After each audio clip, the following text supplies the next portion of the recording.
बिस्मिल्लाहिर्रहमानिर्रहीम, अस्सलाम वालेकुम। आज का हमारा जो टॉपिक है वो second year biology chapter number 10 से enzymes required for DNA replication. हमारा डीएनए रेप्लिकेशन का जो टॉपिक था वो शुरू हो चुका था। उसमें हम लोगों ने एक एक्सपेरिमेंट को डिस्कस किया था। मैकेनिज्म ऑफ डीएनए रेप्लिकेशन से पहले हम लोग एंजाइम्स को देखेंगे कि डीएनए रेप्लिकेशन में कौन कौन से एंजाइम रिक्वायर्ड है। तो यहाँ पर हमारे पास जो पहला एंजाइम है वो है हेलिकेज एंजाइम। तो नाम से ही जाहिर है helicase enzyme, it opens the helix of DNA. DNA molecule का ये जो हेलिकल स्ट्रैंड है, हेलिकल जो स्ट्रक्चर है, इस हेलिकल स्ट्रक्चर को ओपन करने में, इस तरह ये जो हेलिकल है इसको ओपन करने में किसका हाथ होगा? हेलिकेज एंजाइम का। हेलिकेज एंजाइम का रोल हेलिक्स को ओपन करना। कैसे ओपन करेगा? By breaking the hydrogen bonds. Hydrogen bond को ब्रेक करेगा। यहां पर जो न्यूक्लियोटाइड्स आपको नजर आ रही हैं, इन न्यूक्लियोटाइड्स के दरमियान में होता है हाइड्रोजन बॉन्डिंग। उन हाइड्रोजन बॉन्डिंग को ब्रेक करके हेलिकल स्ट्रक्चर या हेलिकस ऑफ डीएनए को ओपन करेगा हेलिकेज एंजाइम। नेक्स्ट जो एंजाइम है वो है टोपो आइसोमेरेज। टोपो आइसोमेरेज को बाज़ औक़ात डीएनए जाइरेज भी कहा जाता है। अब इसका काम क्या है? It releases the tension. It opens the trans of DNA duplex. DNA duplex के ये जो ट्रांस है, इन ट्रांस को ओपन करना यानी टेंशन को कम करना। अब ये हमारे पास एक मिसाल के तौर पर डीएनए मॉलिक्यूल है इस तरह। अब इसका जो हेलिक्स है, यहां से फर्ज करो हमारे पास हेलिकेज एंजाइम ने ये ओपन किया। जब ओपन किया यहां पर ये ओपन होगा तो इधर टेंशन तो क्रिएट होती जाएगी, पीछे सुपर कोइलिंग होती जाएगी। तो इस टेंशन को कम करने का काम हमारे पास जो है टोपो आइसोमेरेज का है।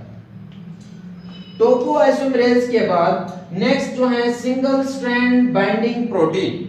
The single strand binding protein is also known as stabilizing protein. अब नाम से जाहिर है stabilizing protein means stabilize the two strand। ये हमारे पास इन दो strands को stabilize करेगी, इसके ऊपर बाइंड होगी और इन दो strands को क्या करेंगी? stabilize। नेक्स्ट जो एंजाइम है DNA ligase enzyme. DNA ligase enzyme का काम होता है rejoin the newly synthesized strand। जो नए सिंथेसाइज स्ट्रैंड होंगे उनको रीजॉइन करने का काम डीएनए लाइगेज का होगा। डीएनए लाइगेज को सबसे पहले जिस साइंटिस्ट ने डिस्कवर किया था उसका नाम था खुराना। नेक्स्ट जो एंजाइम है 5वें नंबर पर प्राइमेज एंजाइम। प्राइमेज एंजाइम का काम होता है अटैचमेंट ऑफ प्राइमर। ये क्या करेगा? प्राइमर को अटैच करता जाएगा during DNA synthesis, DNA replication.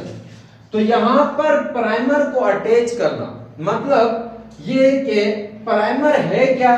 तो primer is a short sequence of RNA nucleotides which act as a site for polymerase working.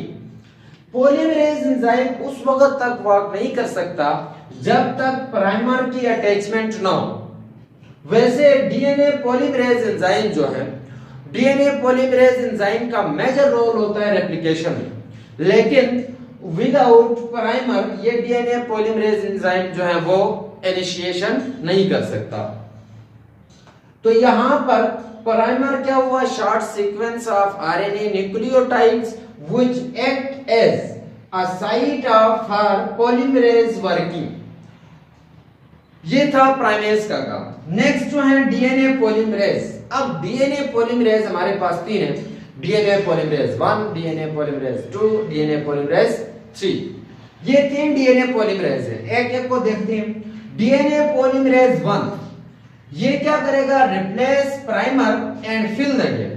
Primers को हटाता जाएगा, उनके दरमियान जो गैप है उन गैप को फिल करता जाएगा। नेक्स्ट जो है वो हमारे पास डीएनए पॉलीमरेज 2, डीएनए पॉलीमरेज 3 है। मैं कैमरा फोकस करता हूं।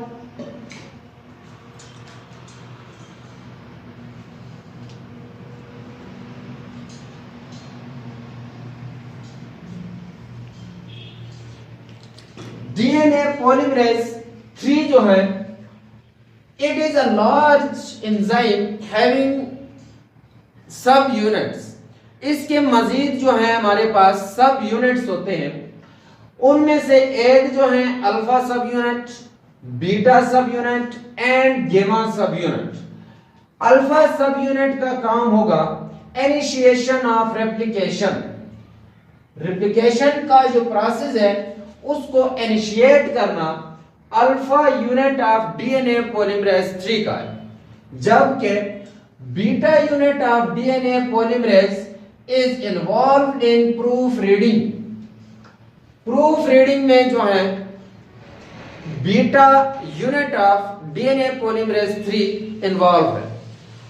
तीसरे नंबर पर गेमा सब unit of DNA polymerase which is responsible to hold the two strands together। ये दो स्ट्रैंड को एक दूसरों के साथ यूं अलग होकर दूसरे साइड्स पर डिस्पर्स होने से बचाएगा, दोनों को एक साथ ही जोड़े रखेगा, जो गीमा सब यूनिट है डीएनए पॉलीमरेज 3 का। नेक्स्ट जो है डीएनए पॉलीमरेज 2। तो डीएनए पॉलीमरेज 2 जो है इसका काम होता है रिपेयर डीएनए को रिपेयर करना, जबकि 9वें नंबर पर हमारे पास फास्फोराइलेज जो एंजाइम है इसका काम होता है एक्टिवेशन ऑफ न्यूक्लियोटाइड। जब शुरू में जो हम लोग बात करेंगे जब डीएनए रेप्लिकेशन के मैकेनिज्म में, तो उस वक्त एक्टिवेशन ऑफ न्यूक्लियोटाइड्स को शुरू में पढ़ेंगे। तो वहां पर जो मेजर रोल प्ले करने वाला एंजाइम है वो है फास्फोराइलेज एंजाइम। लास्ट में जो एंजाइम रिक्वायर्ड है वो है nucleus. Nucleus enzyme is involved in proof reading. इसका जो मेजर काम होता है वो प्रूफ रीडिंग है। अब ये जो प्रूफ रीडिंग है इसकी डेफिनेशन वगैरह है क्या, ये हम लोग इंशाल्लाह मैकेनिज्म में क्लियर डिस्कस करेंगे। यहाँ पर मैंने कोशिश की है कि डायग्राम आसानी से समझ आ जाए, तो एक दफा आप नजर दोहराइएगा। अस्सलाम वालेकुम।